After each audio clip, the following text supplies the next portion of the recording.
Bom dia a todas e todos presentes e a todos e todas que estão online nos acompanhando. É um grande prazer receber todos aqui na nossa reunião de atualização em temas relevantes na prática clínica, um trabalho desenvolvido pelo Departamento de Clínica Médica. Hoje nós temos a honra de receber a disciplina de hematologia para discutir a abordagem da hiperferritinemia.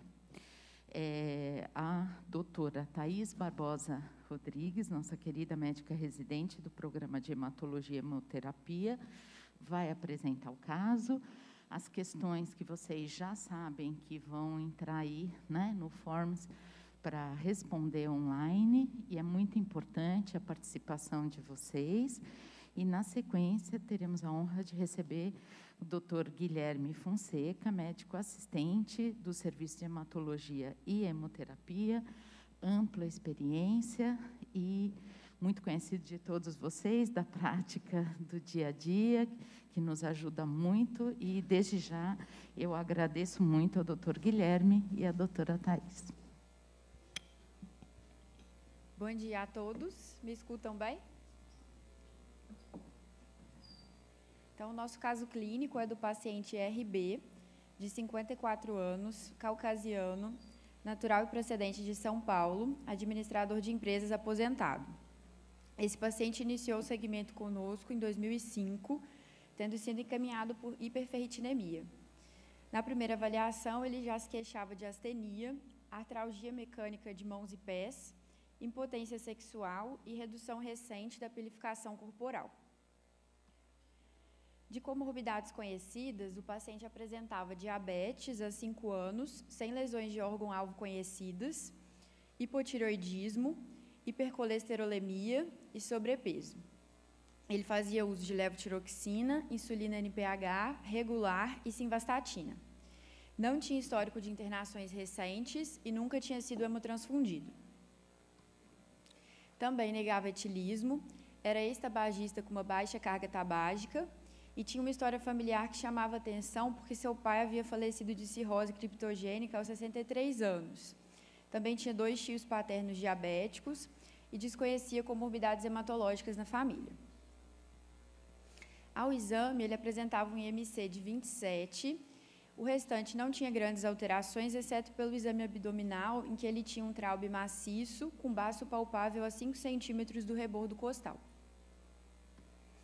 Nos seus exames iniciais, ele apresentava hemoglobina normal, hemácias normocrômicas e normocíticas, uma contagem global de leucócitos normal, assim como seu diferencial, porém ele tinha uma plaquetopenia moderada, isolada, de 84.000. O perfil de ferro chamava atenção com uma ferritina de 4.400, um índice de saturação de 98%, uma transferrina no limite inferior de 215 e um ferro sérico aumentado, de 255. A sua função renal era normal, a hemoglobina glicada era de 8%, e o TSH e T4 livre estavam normais, mas ele já fazia uso de levotiroxina nessa época. Ainda nos exames iniciais, ele tinha transaminases discretamente aumentadas, assim como gama-GT, mas as provas de função hepática eram normais, então bilirrubinas, atividade de protrombina e albumina. Como na época nós não dispunhamos da ressonância para avaliar o depósito de ferro, foi realizado o ultrassom, que demonstrou um fígado de contornos irregulares, bordos rombos, com aumento dos segmentos laterais do lobo esquerdo, e um parênquima finamente heterogêneo. Seu baço tinha dimensões aumentadas e áreas heterogêneas sugestivas de infarto prévio. Na endoscopia digestiva alta, ele já apresentava varizes esofagianas de fino calibre. A alfa-feto, à época, era normal e as suas sorologias para hepatite B e C foram negativas. Esse paciente foi submetido à biópsia hepática, à época, que demonstrou um fígado já cirrótico com siderose grau 4. Essas imagens são do próprio paciente e nessa primeira lâmina, com a coloração de picrocídios, nós vemos já um fígado com extensa fibrose e aspecto nodular. E aqui na coloração de Pels, nós vemos, por essa coloração mais azulada, depositada ou esverdeada, um depósito extenso de ferro. Chama a atenção que esse depósito não é exclusivamente em células de Kupffer e também, principalmente, em hepatócitos, o que é um achado mais sugestivo da cirrose por hemocromatose do que cirrose de outras causas. Também não há um infiltrado inflamatório extenso, o que também corrobora esse diagnóstico. E aqui nessa última lâmina nós vemos o que caracteriza o grau 4, que é a visualização do depósito de ferro já no menor aumento. Resumindo, então, portanto, o quadro do ponto de vista hepático, era um paciente cirrótico, de etiologia não alcoólica e não viral, com sinais de hipertensão portal, tendo hiperesplenismo com plaquetopenia e varizes esofagianas. Do ponto de vista endocrinológico, foram dosados o hormônio luteinizante, que estava reduzido, o hormônio folículo estimulante, que estava abaixo do limite de detecção, o hormônio do crescimento, que era de 0,8, sendo basal até 4,4, a prolactina era normal, o hormônio adrenocorticotrófico era de 28, sendo normal até 80, e a testosterona total estava reduzida. Sua ressonância de hipófise mostrava uma adenohipófise no limite inferior, com hipossinal difuso em T2. Foi feito, portanto, pela endocrinologia, um diagnóstico de pan-hipopituitarismo, com hipogonadismo e hipotiroidismo secundários. Lembrando que o paciente se queixava de artralgia, né, desde a primeira avaliação, foi realizada uma radiografia de mãos que demonstrou os achados típicos de artrite por depósito de ferro, que são a redução do espaço articular na articulação metacarpo-falangiana do segundo dedo, com osteófitos em bico na face radial dos metacarpos. Na radiografia de coluna total, ele apresentava fraturas de fragilidade em T8 e T9, e na densitometria óssea foi graduado como osteopenia. O ecocardiograma mostrava apenas uma disfunção diastólica do ventrículo esquerdo isolada, mas indicava também a presença de pontos hiperrefringentes no septo que poderiam ser sugestivos de depósito de ferro. Resumindo o caso, então, era um paciente com hiperferritinemia, diabetes, hepatopatia crônica, pan-hipopituitarismo, artropatia e disfunção ventricular diastólica. Foi feita a hipótese de hemocromatose hereditária, que se comprovou pela pesquisa da mutação do gene HFE. O paciente era homozigoto para a mutação C282Y. Então, foi instituída a terapêutica com flebotomias semanais até a correção da hiperferritinemia. Nós estimamos que para cada 500 ml de sangue retirados na sangria, a gente tem uma redução de aproximadamente 250 miligramas de ferro do estoque corporal. Esse paciente precisou de um total de 78 sessões e, portanto, a sobrecarga estimada dele era de 19,5 gramas de ferro, um valor extremamente alto. Posteriormente à correção da hiperferritinemia, ele foi mantido em um esquema de manutenção das flebotomias, com uma sessão a cada 4 a 6 meses. Essa é a curva de ferritina do paciente, em que nós podemos ver que do início do segmento conosco, em 2005, até a correção da hiperferritinemia, foram-se quase 2 anos, né, foi o tempo que levou para fazer as 78 sessões. E que, desde então, o paciente manteve ferritina em níveis razoáveis. Ele foi seguido durante muito tempo aqui no serviço pela hemato, pela endocrinologia, hepatologia e pela reumato.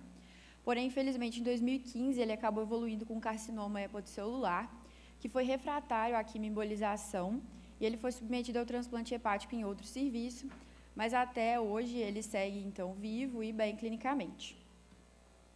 Esse é o heredograma da família do paciente. Então, o nosso caso índice, né, em questão, era um paciente com hemocromatose com homozigose para C282Y. Nós desconhecemos o status dos seus pais, que já eram falecidos à época, mas lembrando que o pai era cirrótico.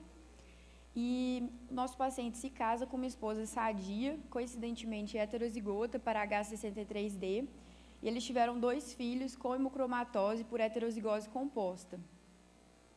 O irmão do nosso paciente era sadio com heterozigose para C282Y e também se casou com uma esposa H63D, heterozigota sadia, e eles tiveram uma filha sadia e também um filho com heterozigose composta e hemocromatose. Então, agora nós vamos seguir para as questões que vocês podem acessar pelo gg.gg/ferritina. Então, a primeira questão: qual doença abaixo não é associada com elevação da ferritina? Hipertiroidismo, hepatite autoimune, leishmaniose visceral, escorbuto ou pneumonia bacteriana. Então, por enquanto, 9 respostas, 10 respostas, a maioria dizendo escorbuto, mas alguns também hipertireoidismo, hepatite autoimune também foi votada e leishmaniose. Seguimos agora com a maioria realmente com escorbuto. Vamos seguir para a segunda questão. Com a possibilidade de fazer diagnóstico precoce com pesquisa molecular, qual estratégia você adotaria em uma família que você diagnosticou um quadro de hemocromatose hereditária? Como a saturação de transferrina demora a subir, faria pesquisa molecular a partir da infância para adoção de dieta pobre em ferro na prevenção de lesões graves.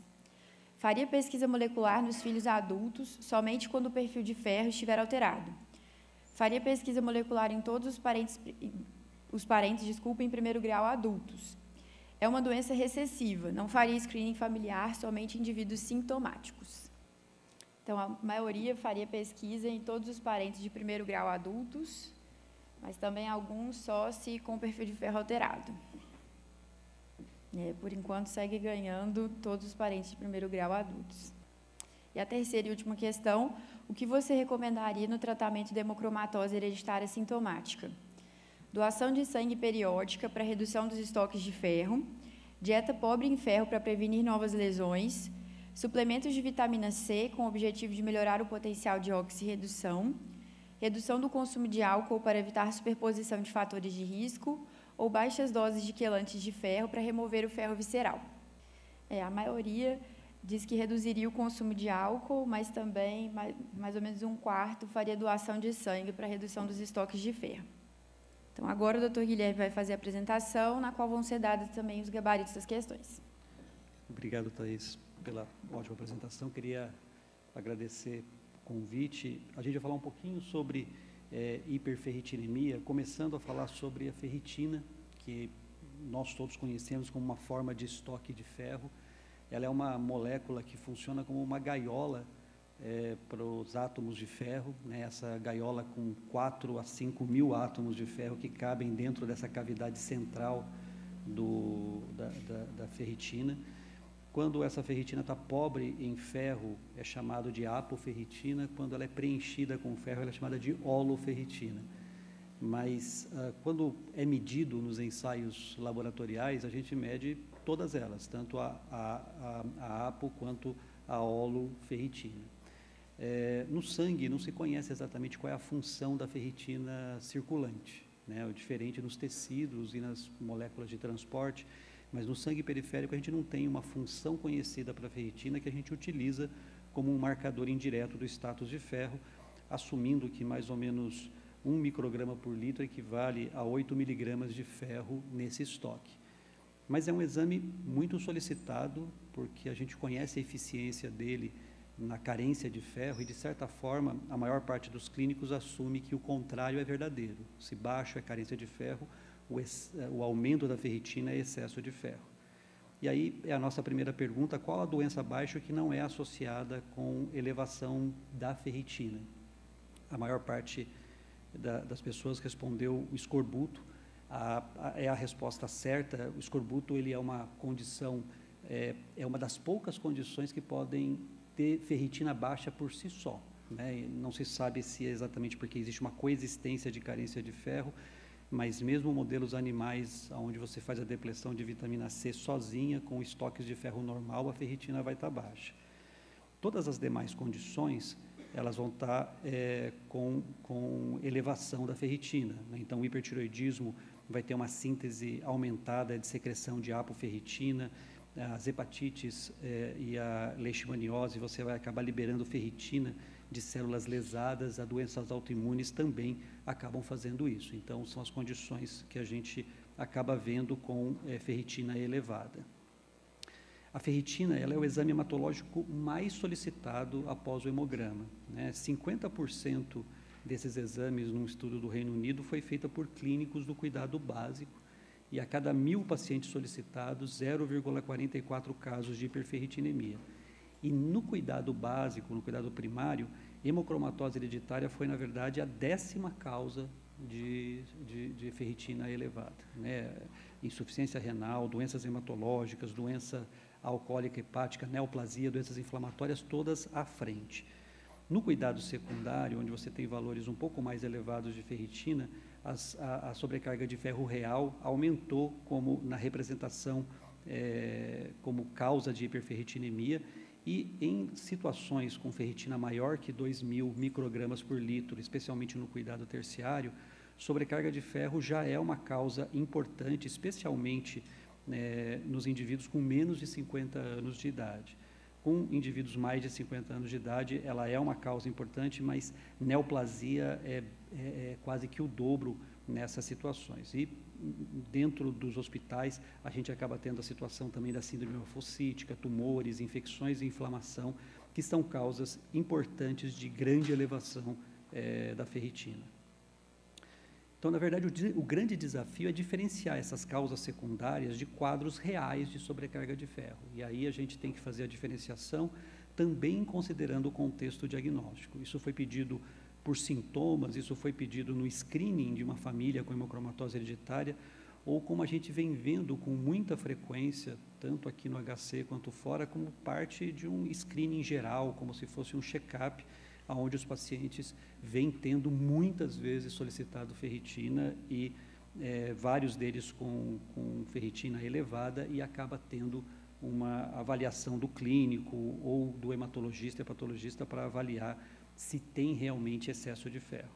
E para não se perder na investigação, a gente propõe uma estratégia sequencial, onde o primeiro passo é considerar se realmente a sobrecarga de ferro, excluir se essa sobrecarga de ferro é adquirida por outros fatores. Terceiro passo, identificar se a sobrecarga realmente detectada ela é genética, e, por fim, documentar o excesso de ferro visceral, seja nos pacientes identificados ou naqueles ainda onde há alguma dúvida diagnóstica. Então, nesse primeiro passo, considerar a sobrecarga de ferro, e a gente leva em conta o quadro clínico e quais são os valores de hiperferritinemia e de saturação de transferrina. O quadro clínico de alguém que vai ter sobrecarga real de ferro ou hemocromatose hereditária é extremamente variável. A maior parte dos indivíduos é absolutamente assintomática, mas se você vai pegar um indivíduo com a doença plenamente estabelecida, você vai ter fadiga como um quadro muito comum, hiperpigmentação de pele, alterações hepáticas que podem variar desde transaminases elevadas até cirrose e neoplasia, as lesões pancreáticas com diabetes, que pode ser um diabetes de difícil controle, porque ele combina hipoinsulinemia com resistência à insulina, artropatia, né, alterações endócrinas múltiplas com hipopituitarismo, hipotireoidismo, lesões cardíacas e alterações gonadais. Como a gente pode ver, esses sintomas podem se apresentar para o clínico como por vários especialistas. Raramente isso vai chegar para o hematologista diretamente, né? Isso vai chegar muito mais para o clínico geral e para diversas especialidades, ou seja, o nosso grau de alerta tem que ser grande para poder pegar um diagnóstico desse no início. Para o hematologista, acaba chegando depois que você faz o diagnóstico, ou pelo menos a hipótese laboratorial. Ferritina elevada na nossa definição atual é homens com mais de 300 microgramas por litro, mulheres com mais de 200 microgramas por litro. Mas o mais importante para você falar em sobrecarga de ferro é que a maior parte das causas de excesso de ferro, e assim, disparadamente, você vai ter concentrações de saturação de transferrina elevada. Então, muito mais do que a ferritina alta, se você tivesse que levar um exame para falar, olha, esse vai ser a suspeita de excesso de ferro, vai ser a saturação de transferrina, né? E para homens, essa saturação é de 50%, para mulheres, ao redor de 45%. Apesar da definição laboratorial não exigir que essas dosagens sejam feitas em jejum, especialmente no paciente que você detectou isso e tem dúvida, é importante, às vezes, fazer uma nova dosagem e garantir o jejum para saber se esses valores são realmente elevados. O nosso organismo, ele tenta evitar de toda forma que o ferro esteja livre. E essa saturação de transferrina ao redor de 45%, 50% é importante para isso. quando essa concentração começa a se elevar, você passa a ter ferro não ligado à transferrina, que é altamente tóxico, e ele é captado por diferentes tipos celulares, especialmente aquelas que têm muita atividade metabólica, e esse ferro livre, que não está ligado à transferrina, vai causar diversas lesões, né, lesões lisossomais, alteração de proteína, peroxidação lipídica, lesão mitocondrial e alteração do DNA, que pode levar no final a neoplasias ou carcinoma. E o nosso organismo faz de tudo para que esse ferro esteja adequadamente ligado à transferrina. Então, tentar manter a saturação de transferrina, especialmente ao redor de 30%. Nosso corpo tem uma grande quantidade de transferrina e com uma capacidade latente grande, exatamente para evitar picos, né, desse ferro, especialmente após a alimentação. Então, você tem, assim, na nossa dieta, vem vir ferro livre, vem ferro não ligado ao M, ferro ligado ao M, por diversos mecanismos, esse ferro acaba entrando no enterócito, o ferro é liberado, ele pode ser estocado como ferritina, ou então ele pode ser exportado para o sangue através de uma molécula chamada ferroportina. Essa ferroportina fica na membrana basolateral do enterócito. Quando a saturação de transferrina sobe para cima de 30%, nosso organismo fecha essa porta através da síntese de uma molécula chamada epsidina. Então, se eu tenho a saturação de transferrina abaixo de 30%, essa porta é aberta e o ferro permite a entrada. Quando eu tenho saturação de transferrina elevada, epsidina é sintetizada e fecha a porta e o ferro fica preso dentro do enterócito como forma de ferritina e ao enterócito descamar, leva embora esse ferro. A maior parte das situações que eu tenho excesso de ferro, sobrecarga de ferro, são situações onde eu tenho epsidina baixa. Então, as chamadas hemocromatoses hereditárias são condições onde eu não sintetizo essa epsidina de forma adequada e essa porta fica aberta de forma não controlada, fazendo com que a saturação de transferrina fique constitucionalmente acima de 50% e, eventualmente, como nesse paciente, até 98%. O segundo passo na nossa estratégia sequencial é excluir sobrecarga de ferro que não seja hereditária, seja adquirida durante a vida. E, em geral, isso é simples, é a sobrecarga de ferro transfusional, mais que 20 transfusões, em geral, já é associado com excesso de ferro. Anemias constitucionais ou adquiridas, ou seja, um hemograma com anemia é incomum no paciente com hemocromatose hereditária. As porfirias, que são situações onde, às vezes, pode ter alguma dificuldade para diferenciar com sobrecarga hereditária, e a suplementação com ferro. Não oral, em geral, é difícil você, por causa dos mecanismos moleculares, você ter sobrecarga de ferro com ferro oral, mas hoje é muito mais simples fazer ferro parenteral. E existe algumas formas de ferro parenteral que você pode fazer toda a suplementação de uma única vez, né? Eu já vi pacientes fora do HC recebendo essas formulações únicas de ferro com a prescrição duplicada todo dia e recebeu 12, 13 dias seguidos de ferro parenteral, né? Então, mostrando que, na verdade, como ficou mais fácil fazer isso, e as pessoas são mais seguras em fazer isso, também aumenta o risco de iatrogenia. E a gente já teve a oportunidade de ver pacientes com sobrecarga de ferro parenteral ocorrendo. E excluir as chamadas hiperferritinemias espúrias, não relacionadas à sobrecarga de ferro. E aí, as principais condições é o alcoolismo, condições inflamatórias crônicas, hepatite aguda e crônica. No nosso meio, muito comum a hiperferritinemia dismetabólica, né, ou seja, associada com a esteatose hepática, com a síndrome metabólica, tireotoxicose e neoplasias. As causas raras são causas com uma elevação importante de ferritina, onde você tem pacientes do tipo ambulatorial, síndrome catarata, hiperferritinemia, então são indivíduos que têm ferritina elevada com catarata antes dos 20 anos de idade. A doença de Gaucher, que você vai ter, em geral, o baço aumentado, e existem casos sutis que, às vezes, a gente tem difícil palpar o baço, mas é uma situação que também pode fazer ferritina elevada. E a gente tem, no contexto hospitalar, a síndrome de ativação macrofágica, que é algo que, aqui no HC, a gente tem em geral, se pensa muito nesse diagnóstico e há uma busca ativa dessa situação. Mas são condições que são contextos diferentes, em geral, pacientes internados e que, em geral, clinicamente graves. O terceiro passo, se eu tenho o diagnóstico, eu afastei causas espúrias, sobrecarga adquirida de ferro, é tentar identificar uma origem genética da hemocromatose. Comercialmente disponível é a mutação do gene HFE, que desde os anos 90 já é disponível, e é importante saber que a maior parte são decorrentes de mutação desses genes, mas a gente tem que pesquisar ainda assim história familiar, porque existem mutações ainda sem kits comerciais ou que são desconhecidas que podem causar hemocromatose hereditária.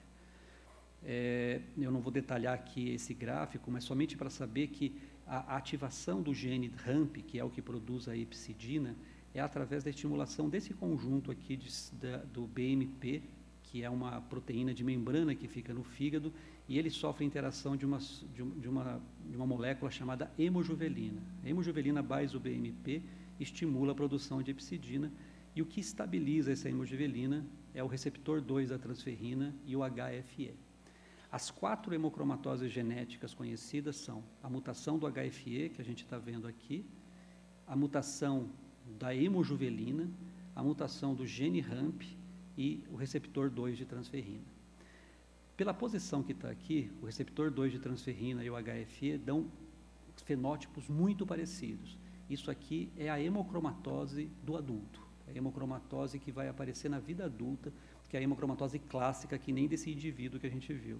Então, vão ser mutações do gene HFE em 95% dos casos, ou do receptor 2 da transferrina.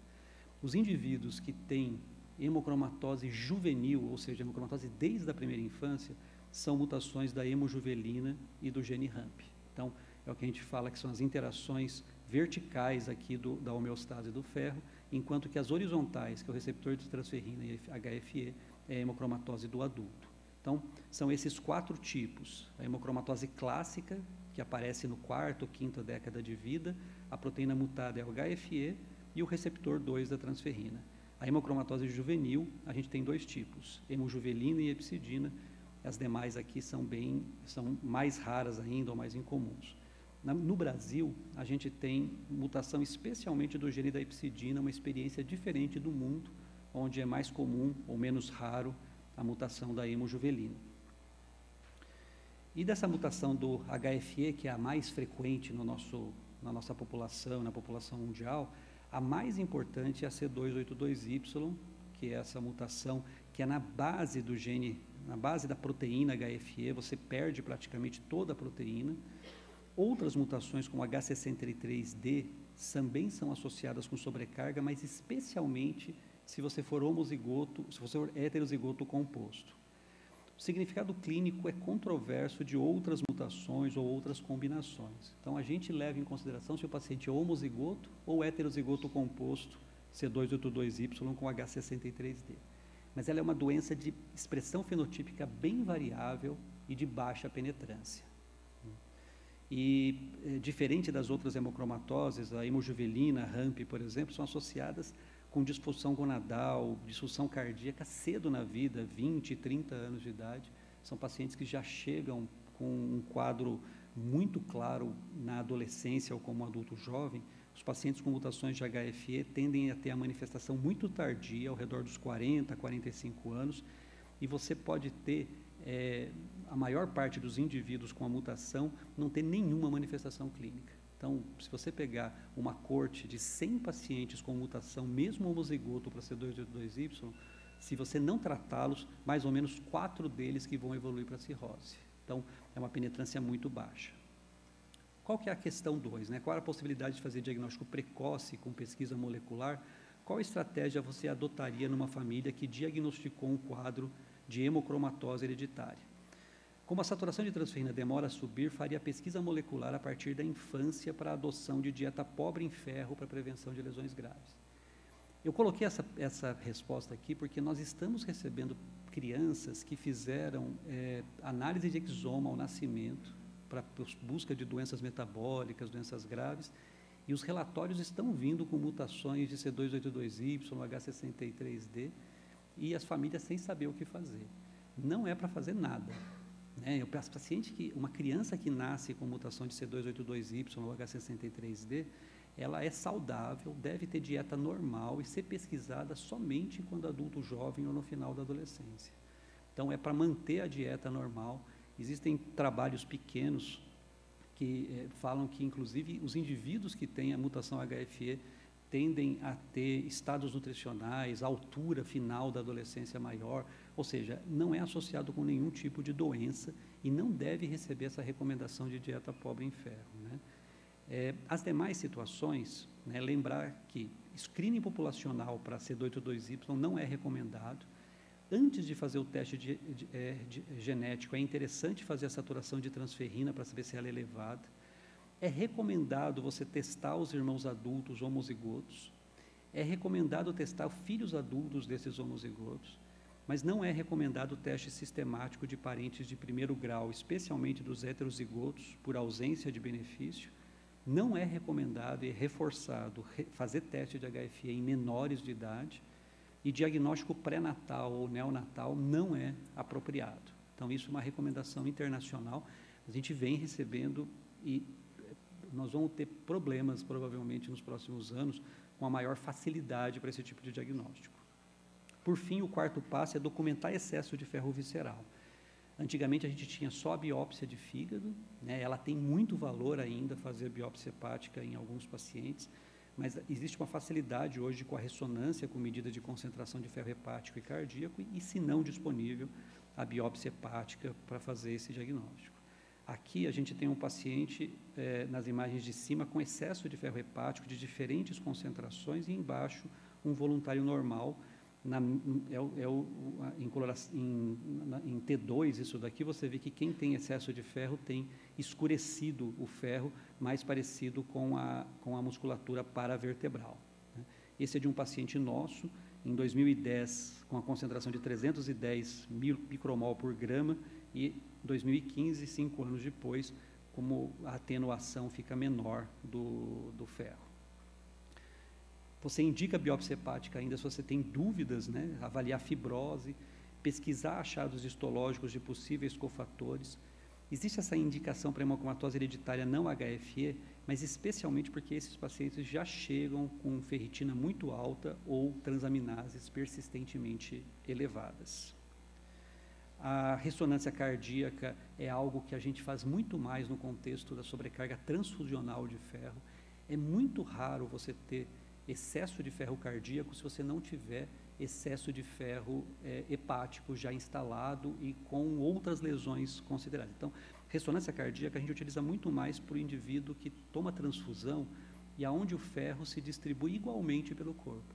O paciente que tem hemocromatose hereditária, ele tem um problema de absorção de ferro. Então, o fígado vai ser o primeiro órgão de choque. E para você ter sobrecarga cardíaca, você tem que ter esgotamento do fígado para isso. Mas só para mostrar, né, que aqui a gente mede em tempo, né, no chamado T2 estrela, quanto mais alto, menos ferro tem, quanto mais baixo, mais ferro tem. Uma velocidade mais que 20 milissegundos é considerado normal, e você vai vendo aqui que conforme essa velocidade vai aumentando, você aumenta a chance de desenvolver insuficiência cardíaca e arritmias, por vezes arritmias muito graves, arritmia maligna nesses pacientes. Então, qual é o nosso sumário de abordagem diagnóstica? A gente começa sempre pela saturação de transferrina. Se essa saturação de transferrina é normal, encerra a investigação. Se a ferritina está elevada e essa saturação é menor que 45%, a gente exclui outras causas de hiperferritinemia, especialmente abuso de álcool, doença inflamatória, síndrome metabólica, esteatose e dano tecidual. Se a saturação é maior que 45%, a gente faz o hemograma.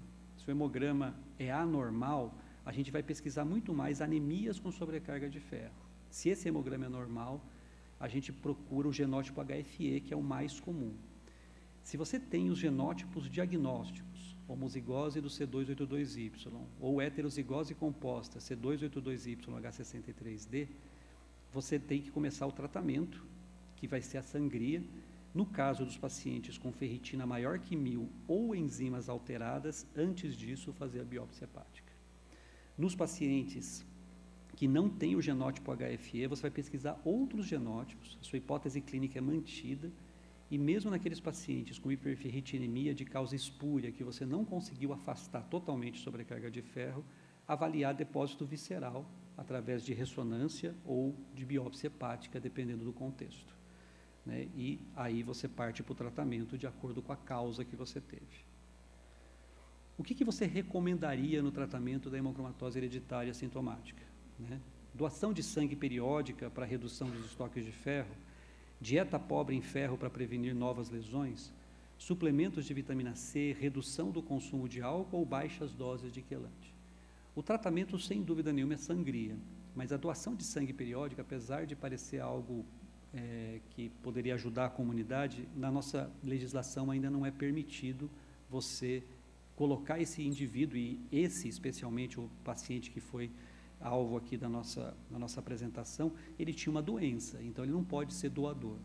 Então, a doação de sangue ela sempre tem que ser filantrópica, e a ideia é que o indivíduo deveria ir procurar a doação somente se ele for fazer por filantropia e não para fazer um tratamento. Então, você vai recomendar flebotomia terapêutica, que é fazer sangria e não a doação de sangue. Dieta pobre em ferro, em geral, não é recomendado. Que a gente sempre fala para o paciente que o problema não é excesso de boi, é porteira aberta. Então, aqui, por mais que você diminua a quantidade de boi que entra, a porteira sempre vai estar aberta. E para você fazer um estoque de ferro tão baixo, você tem que fazer uma dieta que vai desnutrir o indivíduo.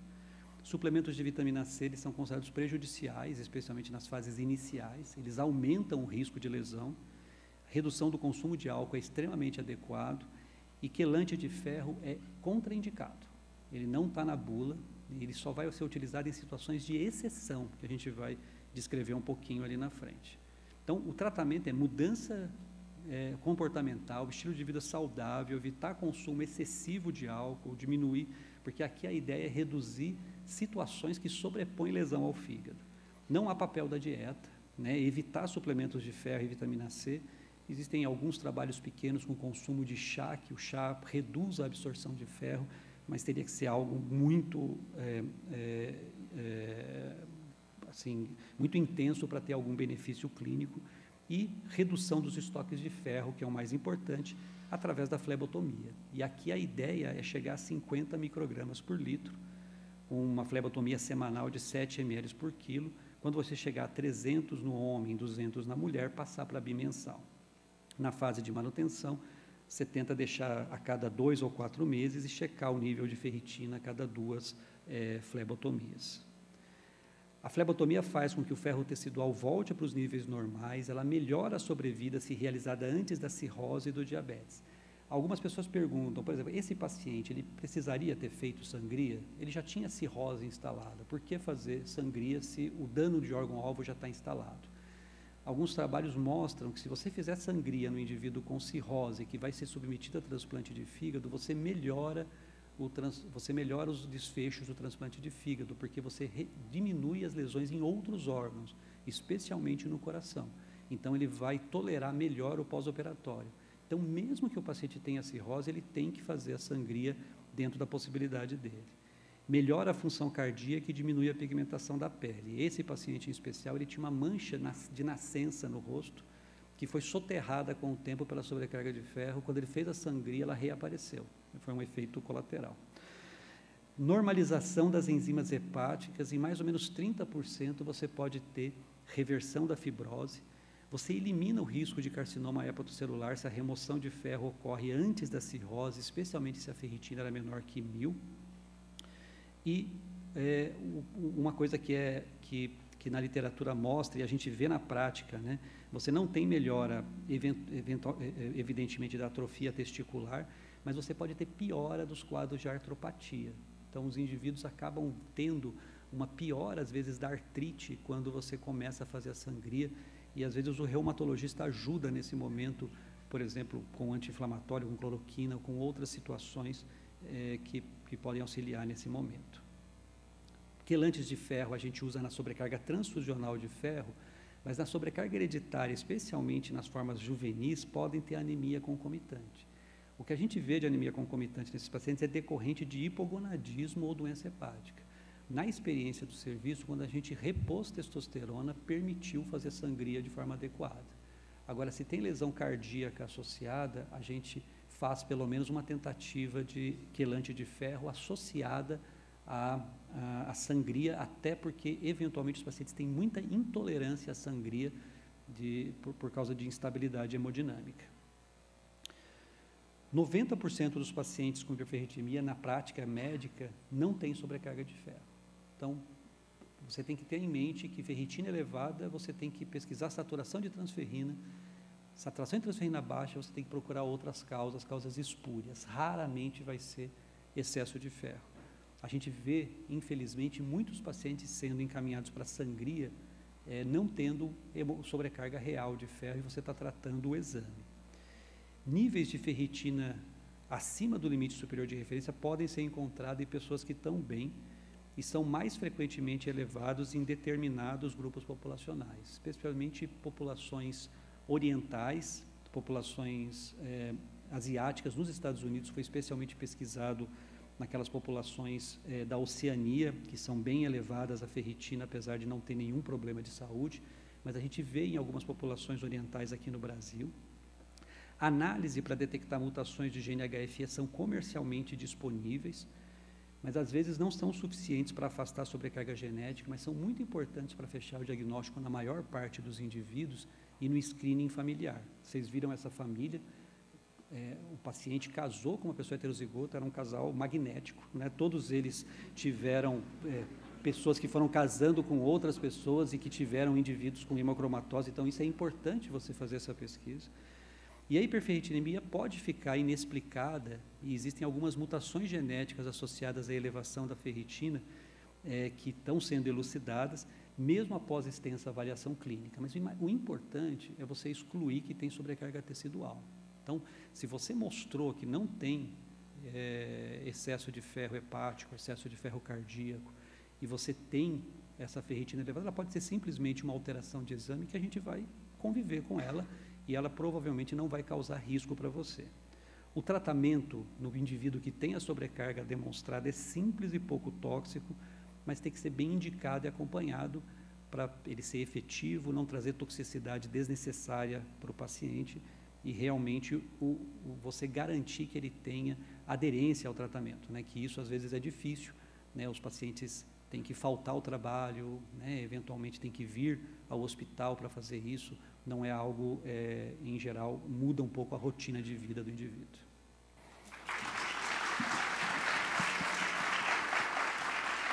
Excelente, Guilherme. Vamos abrir para perguntas. Excelente, Thaís e Guilherme. Guilherme, acho que seria importante falar um pouquinho da hiperferritinemia na COVID, né? Porque a gente tem visto muito e eu acho que seria importante todos terem um pouco da noção. A gente recebe muito paciente, né, que pós-Covid ou com Covid que tem uma ferritina alta. Eu acho que seria importante dar uma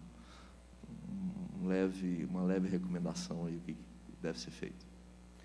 Acho que desde o primeiro momento do Covid, né, a gente, quando chegavam as primeiras notícias, né, da doença, estava claro que ela era uma doença que tinha tempestade inflamatória e uma ativação inflamatória importante, diversos exames e demonstrando isso, e desde os primeiros casos a gente viu esse perfil especialmente inflamatório, né, com a saturação de transferrina baixa, um ferro sérico muito baixo que acabava causando alterações precoces, eventualmente, nos índices hematimétricos mais refinados, como a contagem de reticulócitos, a concentração, a hemoglobina reticulocitária, o RDW, né? Ou seja, tudo mostrando que era uma ativação inflamatória. Os pacientes com COVID, a ferritina ela foi associada com gravidade, né? Então, quanto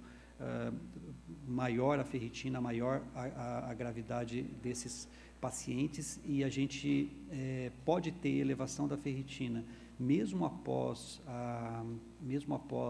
a cura do COVID ou o controle adequado da doença. Ele pode ficar elevado de 3 a 6 meses até após o controle da doença. Então, nos indivíduos que tiveram COVID recente, a gente aumenta aí a atenção para ser uma causa espúria, né, de elevação de ferritina, né? Uma das coisas que acontece naquele momento agudo era que algumas características lembravam muito a síndrome hemofagocítica, né, que tinha a ferritina muito elevada. A gente testemunhou pacientes com ferritina extremamente elevada, mas normalmente faltavam as outras características, né, como esplenomegalia ou mesmo hipertrigliceridemia, que são ligadas à síndrome hemofagocítica clássica nesses indivíduos. Então, era uma ativação inflamatória, mas que tinha algumas características um pouco diferentes da hemofagocítica clássica no momento agudo. Agora, nos pacientes pós-Covid ou Covid longo, o perfil de ferro ele pode estar elevado a ferritina até 4, 6 meses depois, e após isso, normalmente, ele vai estar volta ao basal, né? Perfeito. Exposição. Como reumato, né? Então é muito comum a gente pegar esses casos de artropatia, no qual a gente procura uma causa e afasta todas as nossas doenças, mas a ferritina está ali elevada. Então, a minha pergunta é como que a gente deve proceder nesses casos? Qual é o momento que a gente vai encaminhar para você, para o hemato? Se a gente deve prosseguir em algum screening genético, diagnóstico, ou o que vai nortear-nos a encaminhar o caso para o hematologista? A artropatia, doutora Cláudia, em geral, ela está presente, a artrite, né, ela está presente na apresentação, não tão comumente nessas hemocromatoses clássicas, ela vai estar presente em menos de 5%, mas a artropatia, dor articular é relativamente comum, né? A gente depende dos trabalhos, mas inclusive algumas com impacto em qualidade de vida, né, de indivíduos falarem em dor articular em mais ou menos 20% a 30%, depende da série que é estudada. Eu acho que, assim, na reumatologia, a gente tem realmente uma sobreposição de causas que levam à hiperferritinemia, porque você tem condições inflamatórias, as artrites vão ter, por si só, a elevação da ferritina. E aqui, eu acho que se você tem que fazer esse esquema básico, guiar pela saturação de transferrina. Se essa saturação de transferrina é borderline, eu acho que deveria fazer a pesquisa genética se você ainda tem dúvida e não tem um diagnóstico alternativo, né? Porque nos pacientes inflamados, eventualmente, a saturação de transferrina pode cair um pouco. Então, o paciente com hemocromatose que tenha inflamação associada, ele pode não ter uma saturação tão elevada. Então, um paciente um pouco mais próximo daquela saturação de 45%, 50%, dependendo do contexto e se a alteração radiológica é compatível, eu faria a pesquisa molecular, né? Nos casos que há muita dúvida, hoje em dia a facilidade da ressonância hepática é muito importante, porque apesar de ela ter ainda alguns problemas de padronização, né, existe uma variabilidade muito grande entre centros, quando você tem uma sobrecarga significativa, a ressonância tende a ser diagnóstica. E o que a gente vê em geral é que você vai ter manifestações extrahepáticas quando o fígado está muito acometido, né? Então vai ser difícil você ter artrite, com certeza você tem que ter doença hepática, né? Para fazer a artropatia, você tem que ter um depósito já significativo de ferro no fígado, né? Então, eu acho que a parte da saturação de transferrina e a ressonância em casos duvidosos, acho que vai te auxiliar bastante. Excelente. Professor Zatz? Obrigado. Excelentes apresentações. Eu queria abordar algo que você disse com relação à doação de sangue como uma estratégia para esses casos. Não ficou muito claro, né? Você não pode fazer a doação como estratégia, como parte do tratamento, mas você pode fazer doação filantrópica. É isso? Não, e qual seria uma base racional para rejeitar que essa pessoa tem uma doença, mas é uma doença não transmissível, não é uma doença de células sanguíneas, não vai mexer no DNA, não vai acontecer nada, é uma coisa de outras regiões, de outros sistemas. Qual seria uma base racional para rejeitar esse sangue? Acho que toda a base da transfusão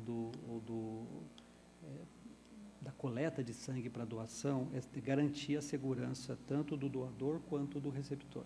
E quando o receptor ele vai doar, quando o doador, né, vai fazer a doação de sangue, ele responde a uma série de questionamentos, onde ele tem que responder sobre situações de risco que ele teve envolvido, alterações que possam, por acaso, aumentar o risco desse sangue dele estar contaminado com alguma doença infecciosa e tudo mais. Quando o indivíduo vai com a ideia filantrópica, ele tende a responder isso de forma muito mais... se ele vai lá com um objetivo de tratamento, ele não vai responder essas perguntas com receio de, eventualmente, ser rejeitado, e ele acaba sendo um indivíduo de risco que está doando sangue ali, né? Então, na verdade, a ideia de você ser filantrópico puro é com esse objetivo, você não ter medo de responder as perguntas e de você ir lá e ser rejeitado, e eventualmente um indivíduo que fazer doação de sangue e vai fazer isso gratuitamente, vai virar uma flebotomia, que em serviços fora do HC é um procedimento cobrado, tem que cobrar do convênio e tudo mais. Nos Estados Unidos, em alguns países da Escandinávia, existem programas, né? Esses pacientes, esses portadores sem doença evidente de sobrecarga, sem cirrose, né? Só com hemocromatose hereditária, eles são triados, são vistos por 2 especialistas e eles acabam sendo doadores de sangue depois dessa avaliação, né?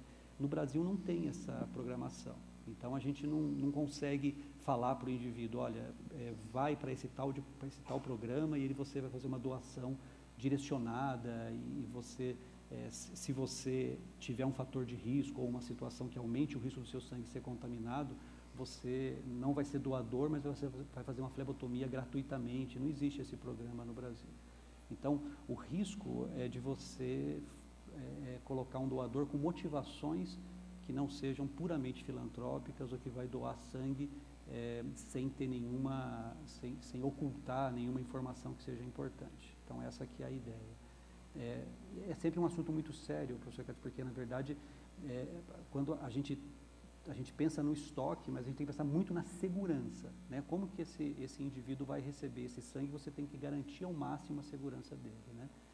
Então, a ideia da lei do sangue olha, tem que ser puramente filantrópico, o indivíduo vai lá, responde as perguntas e, caso esteja tudo ok, ele vai ser o doador. Agora, se você fala para ele, vai lá e doa o sangue para baixar a sua ferritina, ele chega na entrevista, ele vai ser rejeitado, então a tendência dele, às vezes, é ocultar.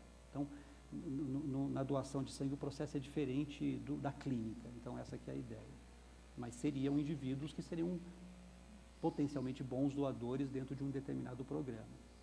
O segundo problema que tem no Brasil é o que eu havia falado anteriormente. Muitos pacientes são encaminhados para sangria, não estou falando nem da doação, sem diagnósticos definidos. Então, ele tem lá uma hiperferritinemia espúria e recebe a recomendação de doar sangue. Esse paciente pode ter uma doença oculta que você não sabe e que está lá doando sangue. Então, se for para fazer um programa que a lei permitisse, ela tem que estar muito claro que é um doador que tem C282Y homozigoto, avaliado por outro médico que afaste qualquer doença associada. Essa aqui é a ideia. Perfeito. Mais alguma pergunta? Guilherme, já teve um tempo que o cutoff da saturação era um pouco maior, né? Em torno de 60%, né? Para a gente pensar mais firmemente em hemocromatose. Isso diminui o quanto a gente deixou de diagnosticar? Esse protocolo, esse estudo americano, que o Hayers, que fixou mais ao redor de 45% a 50%, maior parte deles assumindo aquilo que eu falei, que não precisa necessariamente em jejum, mas, em geral, as medidas em jejum tendem a ser maiores que isso. Acho que isso acabou sensibilizando um pouco o diagnóstico e você está pegando, às vezes, pessoas que não têm hemocromatose real, né? Mas é a referência atual em geral, né?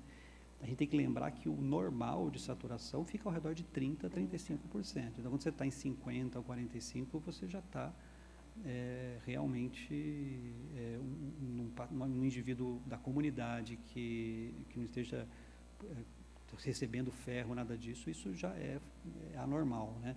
Então, eu acho que acabou sensibilizando um pouquinho, mas é o resultado desses trabalhos maiores de uns 10, 15 anos atrás, assim, que mudou isso. Tá certo. Mais uma pergunta da biópsia. Por exemplo, na doença de Wilson é sempre um problema poder dar um quadro hemolítico na hora da biópsia. Na hemocromatose pode ocorrer isso por estresse oxidativo ativado na hora que você biopsia esse fígado? Fazer sangramento. Isso. Assim, não é uma coisa... lá nas chamadas contraindicações relativas de biópsia de fígado, a hemocromatose não entrou. Em geral, são pacientes que não têm tanto esse dano oxidativo tão grande. A doença de Wilson, em geral, chega o paciente muito mais grave, já com uma lesão hepatocitária bem mais instalada, né? E aqui na hemocromatose, em geral, não é uma descrição tão comum da gente ver. São os hepatologistas que podem responder melhor, mas assim não é algo que está nos cuidados maiores assim desses pacientes. Então, acho que nós vamos finalizar a reunião agradecendo a todos pela participação e principalmente ao Dr. Guilherme e à doutora Thais pela excelente apresentação. Muito obrigada a todos. Obrigado.